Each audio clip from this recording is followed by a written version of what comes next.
Hello and welcome to Something Rhymes with Purple. And do you know what? I'm not going to linger very much in this introduction because we have so much to cover today. We've chosen a subject that is just packed full and I think probably is worthy of about 4 or 5 episodes. So without further ado, Gyles, is there anything you'd like to say before we kick off on the language? I'd like to say I've got a terrible cough and a cold, and I'm feeling guilty because so sorry. After we finish this recording, I'm going to take you, if you don't mind, into the Purple Plus Club, because people may not know about this. We have an extra episode that we called, it's a short episode, it's fun. We disappear into another room and we chat about really anything we like. At the moment we're doing kind of A to Z of wit and wisdom. And it's more about words and language, and I'm afraid more name-dropping anecdotes from me. Anyway, it's fun. Actually, in case anybody wanted to escape them, there aren't very many name-dropping episodes. Thank you. Excursions in the. No, you're right. Episode. In fact, every episode, in a sense, is name-dropping because often in recent episodes we've been talking about remarkable writers. Yeah. We're doing a kind of A to Z of wit and wisdom. Recently, we did an episode on Thomas Mann, your great hero, and I was fascinated to talk more recently still about Edith Nesbit, the children's writer, whose own life was pretty complicated, but whose children's stories, I'm wanting to rediscover because I think they would make good, though they were intended for young people, I think they'd make good comfort reading for an old fellow like me. Anyway, if you're interested in joining the Purple Plus Club, you just have to become a subscriber, and you get all the main episodes, then ad-free. It's only $2.99 a month, which is, price of a coffee when you're out and about. So stay in and make yourself your own coffee and join us in the Purple Plus Club. Now, you're keen to get on with whatever we're going to talk about, and you've chosen this subject. And why? Why have you chosen this subject? Well, because there's a bit of a truism to say that language is defined very much these days by popular culture and social media particularly. And so I thought we've never actually really dedicated a good chunk of time to television and how that has influenced language.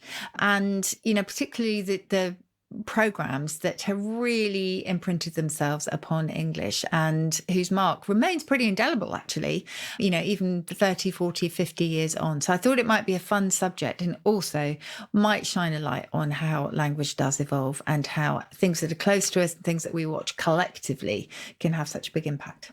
Well, let's do, because television, of course, is global. Let's sort of jump between British and, say, American.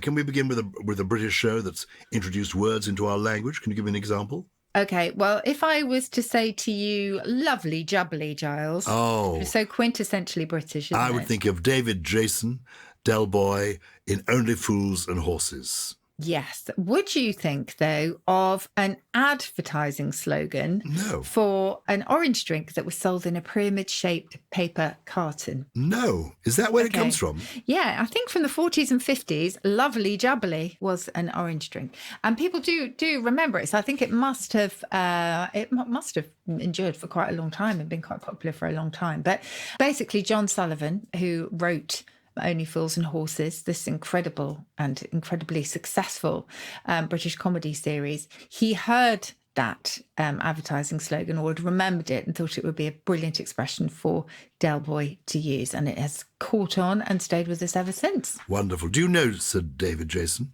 No, I've never met him. Oh, well, you're going to meet him because he's coming to a party that I've invited you to where we're celebrating Shakespeare. Oh, yes. And he's lovely. Wonderful, wonderful actor and a delightful person. So I shall have pleasure in introducing you to the great David Jason. Excellent. Plonker is another word that I think he's made popular. Is that right? Yes. But that must be older. That must be... Plonker. Yes. So this was one actually where I think John Sullivan, as I say, the writer, thought it might not get through the BBC censors because, like so many insults, even the playful ones, it meant the penis, essentially. So to pull one's plonker, you can imagine what that meant in the 1920s. That was to masturbate.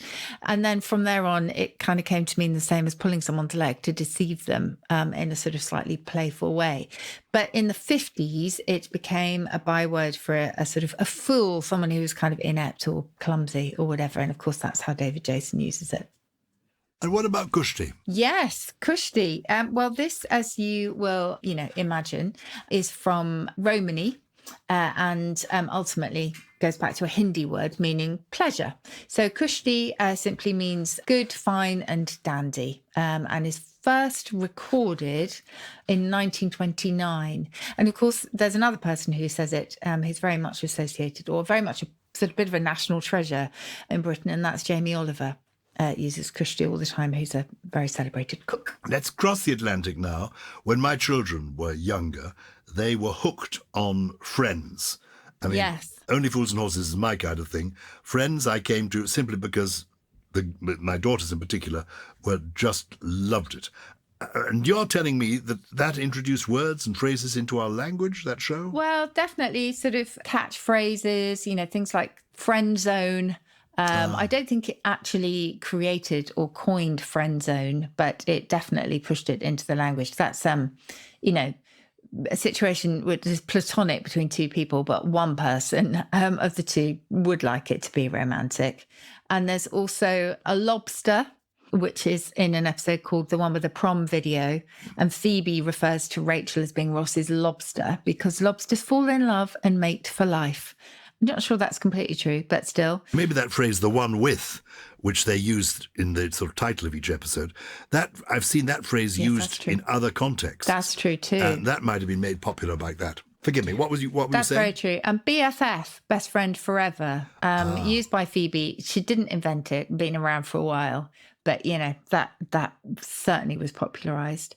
Then you have silly things like a frenaissance, quality time with a close friend, a moo point. That is from Joey, who, as always, is a little bit hapless, misunderstands the phrase a moot point, and so he calls it a moo point. That is that the one where Chandler doesn't like dogs? And he tells Rachel, a moo point is like a cow's opinion. It doesn't matter. It's moo, which is great. So yes, definitely it did.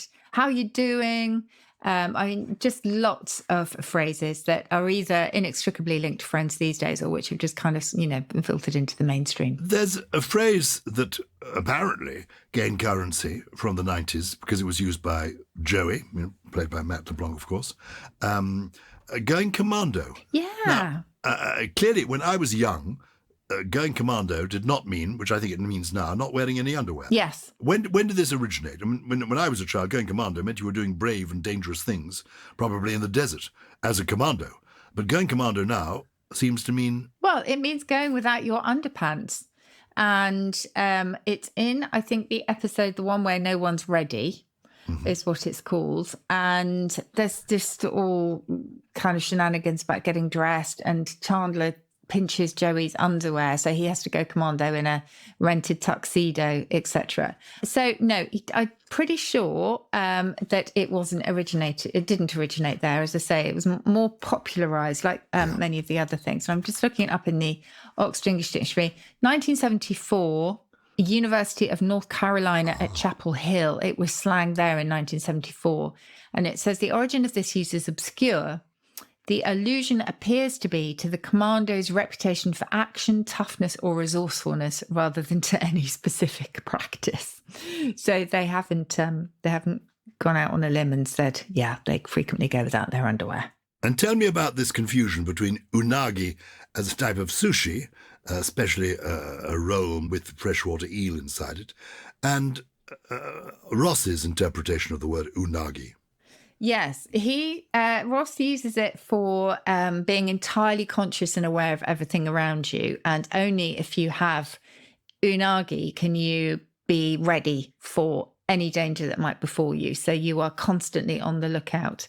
So I think he then, because he's misunderstood it a bit like a moo point, he's invested it with this meaning, and then you get the sort of the come down the bathos of the others, Rachel and Chandler and Phoebe, telling him that it's actually a type of sushi.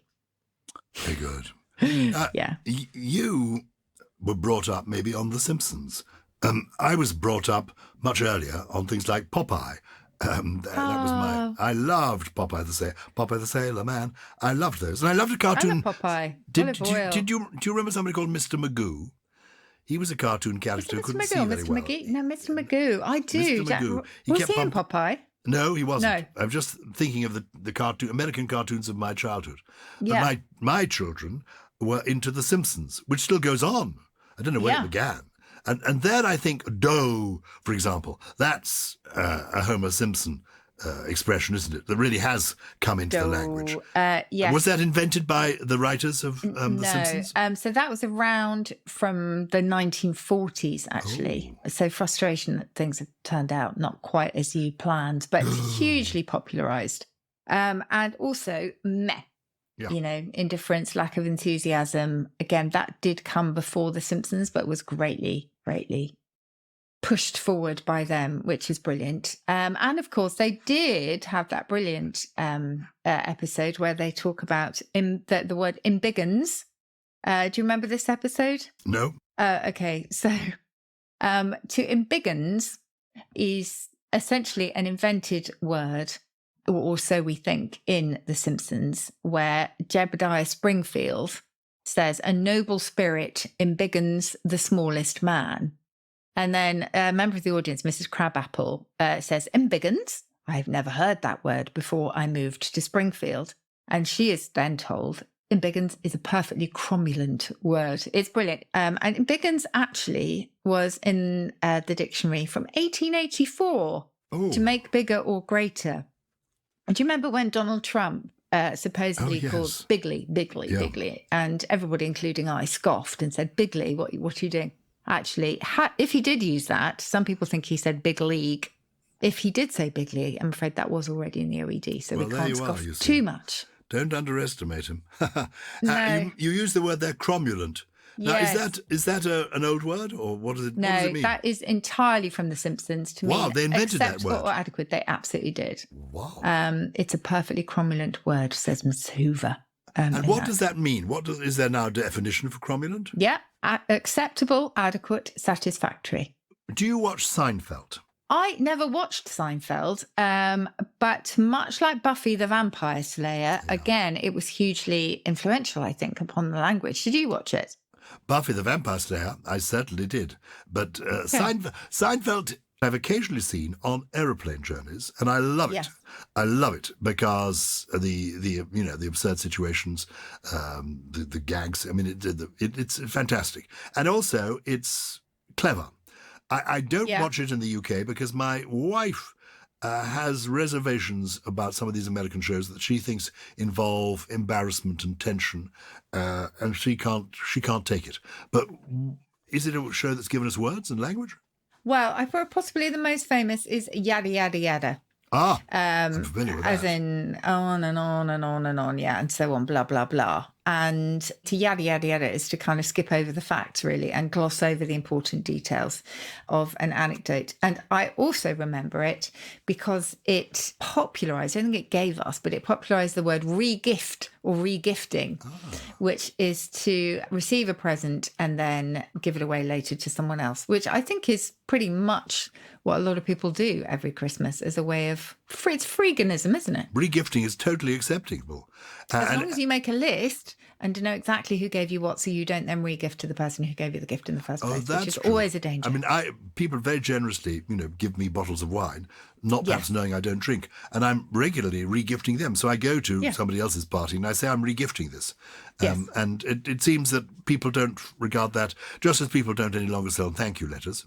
That just doesn't happen. So you can forget that, but re-gifting is quite acceptable. Absolutely. We didn't talk about neighbours, which I know when I was first talking about TV language, was always blamed for giving us uptalk, which is where you go up at the end of sentences. Always we blamed neighbours for this. But we were right to blame them. My children watched Neighbours and they did end every sentence by going up. They did. They definitely did. It changed the way they spoke. Well, again, I think it possibly popularised, but I think that really originated with what they call Valley Girl speak in California. But I'm doing it now, you see. And they did do it in Neighbours. And I mean, inevitably, there is a kind of collective, it's infectiousness, isn't there? And that's part of the joy of watching TV. And what's quite interesting these days is how there are very few programs that really get us watching everything together. But when we do, that's when language can really take off. And, there's series like The Traitors, for example, here in the UK, or Strictly Come Dancing, etc., where there is a kind of collective viewing, isn't there? And people are commenting all the time on social media. And that's when a new word or a phrase or whatever really has a chance to take off. Yada, yada, yada. That's enough of that. I want to hear who's been in touch with us this week. Have we had, as usual, some interesting letters? We have, and I'm going to read the first one because I'm going to try and save your voice because I know you're suffering. Thank you. This is from Tim Goss, who says, hello, Susie and Gyles. Growing up, when someone used the expression a shed load, referring to a lot of, I always imagined a shed or a garage full of TVs, radios, etc. I have since wondered if it actually refers to a shed load of goods that has literally fallen off the back of a lorry, i.e. been shed by it. Ooh. Loads now also meaning lots as there is a surplus, he says. I came across a shed load of cabbages if you want any. So yes, I think that's probably quite peculiarly British. And Tim, I did look this up, and the Oxford English Dictionary is quite clear that it is a shed load as in the capacity of a shed if you wanted it to be. But they also say that they think it is a riff on the earlier version shitload. Oh. Yes, so that was the unexpected twist. Well, there you are. You tell it how it is. Yes. To raise the tone, can I ask you this question? Who was it who described a cauliflower as a cabbage with a college education? Was it Woody Allen? No, earlier, Mark Twain. Oh, that's very good. It's good, isn't it? Very good indeed. All right. Here's one from someone in Spain. I was talking about our international listeners. I'm fascinated to know on Spanish television what the big comedy shows are that may have influenced the Spanish language. Anyway, Ashley says, I'm learning Spanish currently, and one thing recently got me thinking. In Spanish, left is izquierda, and right is derecha. All normal. However, human rights is derechos humanos, which got me thinking, rights, as in that which is consonant with justice, must have derived from right, as in to turn right. So, was the derivation of rights some ancient event where people on the right, perhaps nobility, had rights and plebs and serfs, had lefts? Or, since Spanish is a Roman language, something to do with a direction the nobility travelled, Iron Man times? Well, what an intriguing idea. This is the notion that rights, as in one's human rights, has got something to do with actually the left hand or the right hand. Is there anything in this? Wow. It is all linked. And there is so many threads that are bound up in this notion that the left is somehow awkward or clumsy or the wrong direction, informing many words in English, as we know, and that the right was everything that was upstanding, correct, and straight. And therefore, straightness implied moral rectitude, and it also implied a yardstick against which human behaviour could be measured. So your human rights are your rights according to what is correct and straight and principled. And you'll find this echoed in every language, not just Spanish. So in French, you have mes droits, my rights, and you have droit, à droit, meaning on the right, à gauche, meaning on the left. And of course, à droit gave us adroit, meaning you were skillful and adept, whereas gauche means clumsy and a little bit naive, etc.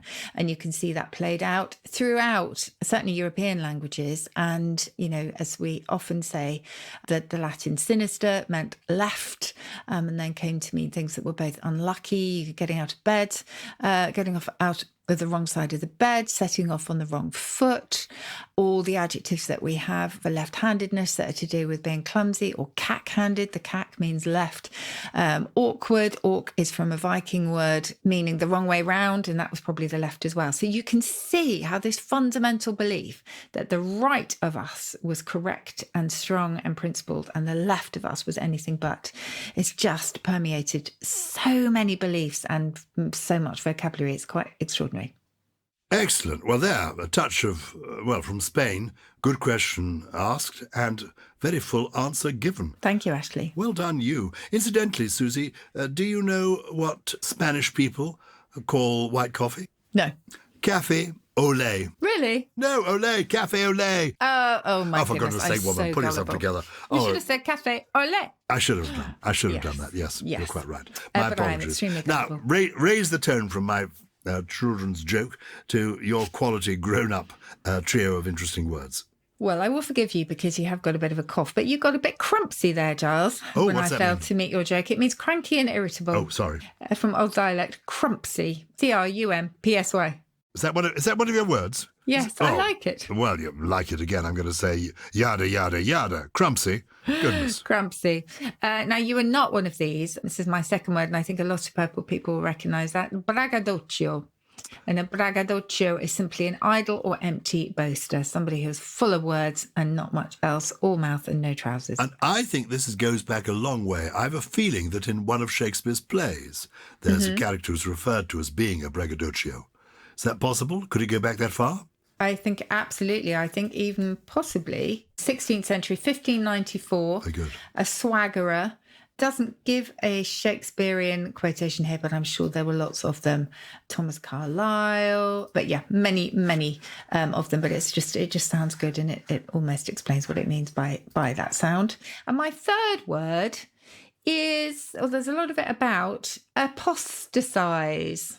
To apostatize is an old word meaning to abandon a once firmly held promise or principle. That might have been useful for you in politics, actually, because almost every politician, it seems, or a political party does this, almost everyone on both sides. And it is from the 17th century, and it comes from apostasy, which is, as I say, all about standing off or deserting one's faith originally. 3 good words. Thank you very much for sharing them with us. Do you have a poem for us today, Gyles? I do, and it's a poem that has been sent to me by a correspondent, somebody who'd been reading my anthology of poems to learn by heart, Dancing by the Light of the Moon, said he loved it, and then kindly sent me some of his poems, and I've enjoyed them enormously. The author of the poem I'm going to read you is Chris Macaulay, and this is just one of many poems that he's written. I don't know if they're published, but they sort of ring true to me. This poem is called Father. If you find yourself forgetting the small things like keys, moments which we spent together, feeding the ducks or playing in the park, I shall remember them for you, and in those memories be still guided by your hand, as we walk through the town on that cold, rainy day. Some day I will forget those times. They will be cast to the wind, scattered like leaves caught in the maelstrom of time. But today I sit with my cup of tea and think about the small moments of those precious days and how much they mean to me. Oh, that is just exquisite. Beautiful. It's charming and it's evocative, and I think it will ring bells with lots of people who have family members who are more forgetful than they used to be. Yeah, I love that. That's absolutely beautiful. Well, we hope you loved it too. We hope you loved the whole show. There's so much more to say, as always, but I hope that means it was a sign of a good subject, and we may return to the language of TV for sure. Please keep following us if you did enjoy it, and as Gyles mentioned, there is also the Purple Plus Club, where you can get some exclusive episodes should you like to. Something Rhymes with Purple is a Sony Music Entertainment production. It was produced by Naya Dio, with additional production from Gem Mystery, Charlie Murrell, Ollie Wilson, and the brilliant Richie. Oh, he's the best.